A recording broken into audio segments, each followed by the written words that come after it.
Hello friends, welcome back to my YouTube channel. साथ ही आज का ये वीडियो आपके लिए बहुत ही इंपॉर्टेंट होने वाला है, क्योंकि आज के इस वीडियो में मैं लेके आया हूँ यूपी बोर्ड द्वारा लॉन्च किया गया वो मॉडल पेपर जो आपके एग्ज़ाम में इस बार बनने वाले हैं। आपके एग्ज़ाम के आल सेट में से यह एक सेट में ज़रूर आपको यह पीडीएफ मिलने वाला है, जो मैं आज यह आपके वीडियो में कराने वाला हूँ। क्योंकि यह जो पेपर है ना, यह यूपी बोर्ड खुद ने लॉन्च किया है ना। तो ये देखिए, ये जो पेपर है ये सब आपको अच्छे से मालूम है। यहाँ पे देख भी लीजिए, यहाँ पे लिखा गया है 2022-2023 ना। ठीक है, यहाँ पे देखिए ये जो है पेपर आपको 70 मार्क्स का बनने वाला है, ये तो आपको अच्छी तरह से मालूम है। और पेपर में आपको टोटल 3 घंटे 15 मिनट मिलने वाले हैं, ये भी आपको मालूम है ना। और ये जो आपका पेपर है वो किसका है? हिंदी का है। और आपको मालूम भी है कि हिंदी का जो पेपर है वो आपका कल ही है ना। और यह वीडियो में फास्ट इसलिए बनाऊंगा, यह वीडियो में फास्ट बना रहा हूँ। इसलिए फास्ट बनाने का मेरा यही कारण है कि मैं भी एक स्टूडेंट हूँ और मुझे भी मालूम है कि एक स्टूडेंट के लिए टाइम कितना मायने रखता है ना। तो आपके एग्जाम के लिए बहुत ही कम टाइम बचा हुआ है, इसलिए मैं वीडियो को फास्ट बना रहा हूँ, जिससे यह आप क्या करो, इस पीडीएफ को यानी कि इस मॉडल पेपर को आप एक बार सीन कर लो, जिससे आपको अच्छी आइडिया मिल जाए कि पेपर आपका कैसा बनने वाला है। और यह पेपर आपके एक सेट में ज़रूर बनने वाला है ना। ठीक है, तो यहाँ पे आपको 15 मिनट पढ़ने के लिए पेपर मिलेगा, ये आपको मालूम है। और आपका पेपर जो है वह 3 घंटे का बनेगा। ठीक है, अब आइए हम अपने क्वेश्चन को देखते हैं। देखिए, यहाँ पे जो आपका बहुविकल्पी प्रश्न होगा वो 20 मार्क्स के पूछे जाएंगे ना। इस प्रकार से आपके 20 मार्क्स के बहुविकल्पी प्रश्न पूछे जाएंगे। और यहाँ पे देखिए, जो बहुविकल्पी प्रश्न है वह है, देखिए यहाँ पे पहला जो प्रश्न है वह क्या है? बाबू गुलाब राय किस युग के लेखक हैं? दूसरा क्या है? चिंतामणि किस विधा की रचना है? और तीसरा है गबन किसकी रचना है? और चौथा है शुक्ल युग की समयावधि क्या है ना। तो इन सभी प्रश्नों के क्या है, 4-4 ऑप्शन दिए गए हैं। और ये सभी प्रश्न 1-1 नंबर के हैं। आपका जो ऑप्शन सही होगा उस ऑप्शन को आप क्या करोगे? सही कर जाओगे ना। फिर इसके बाद देखिए, अगला जो प्रश्न है वह क्या है? नील का निर्माण फिर किस विधा की रचना है? और यहाँ पे मधुशाला किसकी रचना है ना। तो इन सभी प्रश्नों का आप क्या करोगे? आंसर अपने पेपर में लिखोगे ना। फिर यहाँ पे देखिए, अगला जो प्रश्न है वो क्या है? अगला प्रश्न है भारत भारती किसकी रचना है? आधुनिक काल कब से कब तक है? मोतीराम किस युग के कवि है? हास्य रस का स्थायी भाव क्या है ना। तो ये सब आपके एग्जाम के लिए मोस्ट इंपॉर्टेंट क्वेश्चन बन जाएंगे ना। यहाँ पे देखिए, जो 12वां क्वेश्चन है आपका वो क्या है? सुहद ओढ़े पीठ पर श्याम सलोने का आत्मनो नीलमणि शैल पर आत्मपु पर प्रकाश, यह किस इसमें पूछ रहा है कौन सा अलंकार है? 4 ऑप्शन दिए गए हैं, जो अलंकार सही होगा उस अलंकार को आप क्या करिएगा? सही कर लीजिएगा। 13वां क्वेश्चन है कि रोला छंद में कुल कितने चरण होते हैं? फिर यहाँ पे 14वां है आकर्षण शब्द में किस उपसर्ग का प्रयोग किया गया है ना। इन सभी प्रश्नों का उत्तर आप अपने से जरूर दीजिएगा और अपने आप को आज आंक भी लीजिएगा कि नहीं आप पेपर में कितने क्वेश्चन कर रहे हो। आप इसी पेपर के माध्यम से ना अपने आप को आंक लोगे कि हम पेपर में कितना करने वाले हैं। अगर आपके कम नंबर भी आ रहे होंगे, आप कुछ क्वेश्चन को नहीं कर पा रहे होगे, तो आप अपने इस मन को जरूर समझाना। आप ये नहीं कि अभी से आप चिंतित हो जाना कि नहीं हमारे पेपर आ गया है, हमने अभी यही पेपर नहीं सॉल्व किया तो उस पेपर को हम कैसे करेंगे सॉल्व। ये सब आप फालतू की बातें अपने माइंड में मत लेके आना, क्योंकि अगर आप इस फालतू की बातें अपने माइंड में लेके आओगे ना, तो आप पेपर देने में क्या होगे? कहीं ना कहीं चूक जाओगे ना।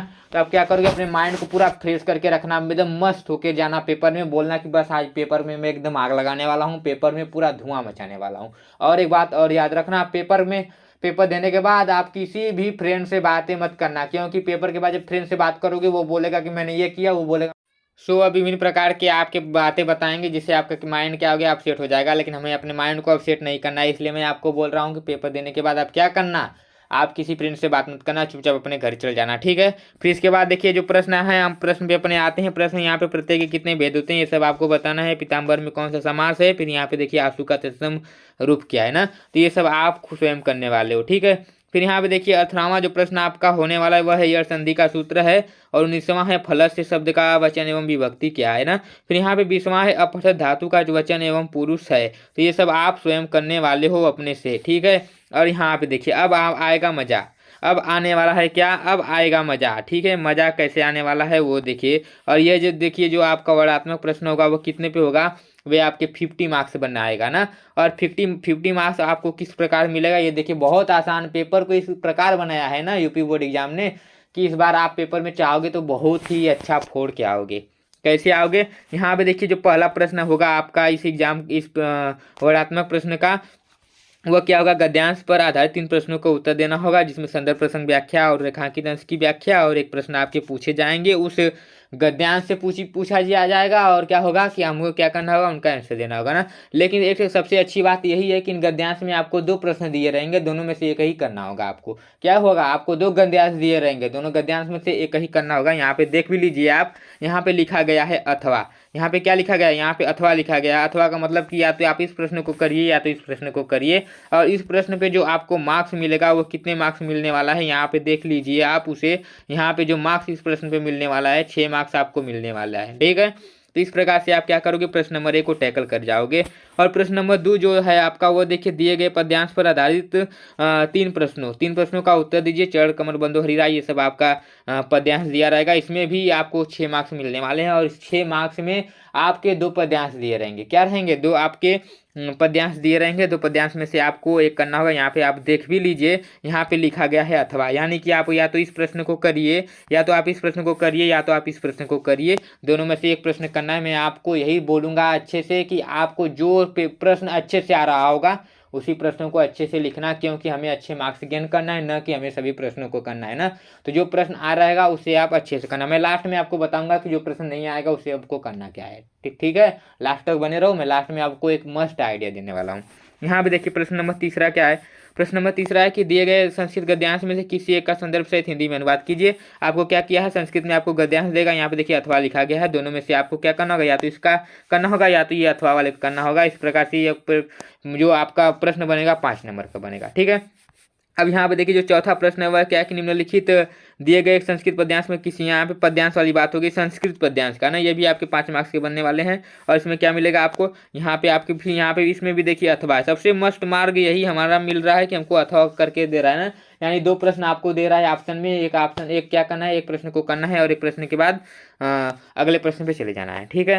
और यहाँ पे देखिए 5वां प्रश्न है, अपने प्रसिद्ध खंडकाव्य के आधार पर निम्नलिखित प्रश्नों में से किसी एक का उत्तर दीजिए। और यह जो आपके मार्क्स देगा वो आपके 3 मार्क्स देगा। सबसे मस्त क्वेश्चन जो आपके एग्जाम में फिक्स है, और इस प्रश्न को जो ना करे वो समझ लीजिए कि क्या बोले उसके बारे में, हम बस इतना समझ लीजिए वो अपने आप में महान ही होगा ना। तो प्रश्न नंबर 5 आप अपने से कर पाओगे, इसे तो आप तैयार करके ही रखोगे ना, क्योंकि ये जिला वाइज होता है। और जिला वाइज होता है, आप किस जिले के, उस जिले के आप खंड का भी याद रखना, ठीक है, ठीक है। और यह प्रश्न आपके एग्जाम के लिए फिक्स होता है, ये तो आप जानते ही है ना।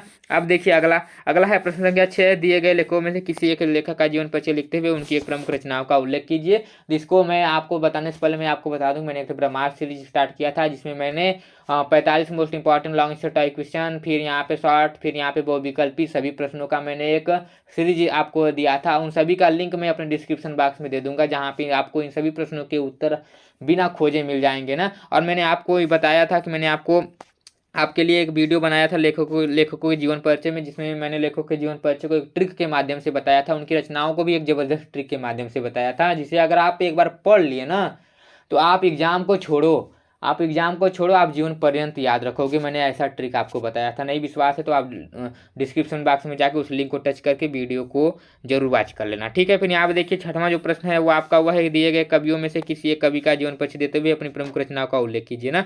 मैंने आपको यहाँ पे भी आपको उनके कवियों के जीवन परिचय के लिए भी ट्रिक बताया था ना। मैंने आपको 3 कवि और 5 ऐसे 3 लेखक और 5 ऐसे कवि दिए थे, जिसमें उन्हीं में से आएंगे आपके एग्जाम में। उन्हीं में से आपके एग्जाम में फंसने की पूरा 100% गारंटी है। पेपर के बाद आप हमसे जरूर मिलना कमेंट बॉक्स में, मैं आपके सभी प्रश्नों के रिप्लाई देने वाला हूँ, टेंशन मत लीजिए। इन्हीं जो मैंने आपको प्रोवाइड किया है उन्हीं में से मिलेगा। मैं सभी वीडियो का जहाँ हिंदी के मैंने जितना भी वीडियो बनाया सबका लिंक मैं अपने डिस्क्रिप्शन बॉक्स में डाल दूंगा, बस आप वहाँ जाके वॉच कर लेना। मैंने गद्यांश पद्यांश को पहचानने का भी एक बेहतर ट्रिक मैं आपको बताया। मैं सभी ट्रिक का एकदम उपयोग किया हूँ सभी में, और जिस भी ट्रिक का मैंने उपयोग किया है सबका लिंक मैं डिस्क्रिप्शन बॉक्स में डाल दूंगा, बस वहाँ से जाके वॉच करके आप चले जाना एग्जाम में पूरे के पूरे आग लगा के आओगे, अच्छे मार्क्स लेके आओगे, ये मेरी पूरी गारंटी है, ठीक है। यहाँ पे देखिए 7वां प्रश्न, 7वां जो प्रश्न है वह है, अपनी पाठ्य पुस्तक में से कंठस्थ से कोई एक श्लोक लिखिए जो इस प्रश्न पत्र में ना आया हो। यह भी आपका क्या होता है, फिक्स क्वेश्चन होता है। आप क्या करना, 2 श्लोक याद करके जाना, दोनों में से अगर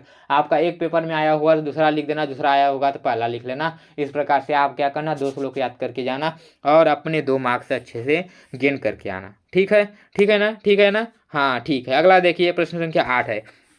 प्रश्न संख्या जो 8 है वह निम्नलिखित में से किन्हीं दो प्रश्नों का उत्तर संस्कृत में दीजिए। आपको देखिए फिर यहाँ पे एकदम मार्ग ही मार्ग मिल रहा है। आपको यहाँ पे 4 क्वेश्चन मिल रहे हैं, 4 क्वेश्चन में से केवल 2 का ही आंसर देना है, सो आप उसे आप दे दीजिएगा। फिर यहाँ पे देखिए जो प्रश्न संख्या 9वां है और लास्टवां है, वह निम्नलिखित में से किसी एक विषय पर निबंध लिखिए। आपको 4 ऑप्शन मिले हैं, 4 ऑप्शन में से किसी एक विषय पर आपको क्या करना है, निबंध लिखना है। और उन्हीं एक विषय पर निबंध आप हमें तो यही बोलूँगा कि उन्हीं से एक विषय पर निबंध लिखना है जिसपे आपको अच्छे से 1-2 पेज लिखने के लिए पूरी लाइन मिल जाए ना। ये नहीं कि नहीं हमको आए भी नहीं किसी भी टॉपिक को उठा ले, केवल एक ही पे लिखना है हमको, लेकिन कितना कम से कम 2 पेज लिख लेना, जिससे आपको एग्जाम में खुश होकर अच्छे कंटेंट लिखना उसमें, जिससे आपको एग्जाम में खुश होकर अच्छे मार्क्स देगा ना। ठीक है, तो इस प्रकार से आप क्या करना, सभी क्वेश्चन को टैकल करना है। अगर आपको जो क्वेश्चन नहीं आएगा उस क्वेश्चन को छोड़ना मत, उस क्वेश्चन को भी टच करके आना यानी उस क्वेश्चन में भी लिख के आना। अगर आपको कभी कभी का ही अगर मान लो जीवन परिचय है, तो अगर आपको सूरदास का नहीं याद है, तुलसीदास का याद लिख लो, भीम मीराबाई का लिख लो, महादेवी वर्मा का लिख लो, अपना खुद का लिख दो यार। अगर आपको किसी का नहीं आ रहा है अपना जीवन परिचय लिख देना, लेकिन प्रश्न को छोड़ के मत आना, पूरे प्रश्न को लिख के आना। अगर वो 80 शब्द में बोला है ना, अगर आपका कोई प्रश्न है वो प्रश्न नहीं आ रहा है, उसमें बोला है कि 80 शब्द में लिखो, 80 की जगह आपको क्या करना है 120 शब्द में लिख के आना, लेकिन एक भी प्रश्न छोड़ के मत आना, पूरे प्रश्न को करके आना। मेरी पूरी गारंटी है आप एग्जाम को फोड़ के आओगे, अच्छे नंबर लेके आओगे और एग्जामिनर भी आपको अच्छे मार्क्स जरूर देगा। ठीक है, लेकिन आप क्या करना, मैं एक बार फिर से बोल रहा हूँ, एक भी प्रश्न मत छोड़ना। वीडियो पसंद आया हो तो वीडियो को लाइक जरूर करना और लास्ट में चैनल को सब्सक्राइब करना मत भूलना, क्योंकि मैं इसी प्रकार से यूपी बोर्ड एग्जाम द्वारा लॉन्च किए गए सभी पेपर को आपको प्रोवाइड कराने वाला हूँ अपने इस चैनल पर। तो आप क्या करना, चैनल को सब्सक्राइब करके बेल आइकन को दबा लेना, जिससे अगर मैं वह आपको वीडियो अपलोड करूँ तो उसका नोटिफिकेशन डायरेक्ट आपके यहाँ पहुँच जाए ना। सो आज की वीडियो में इतना ही ना, ठीक है, बाय बाय।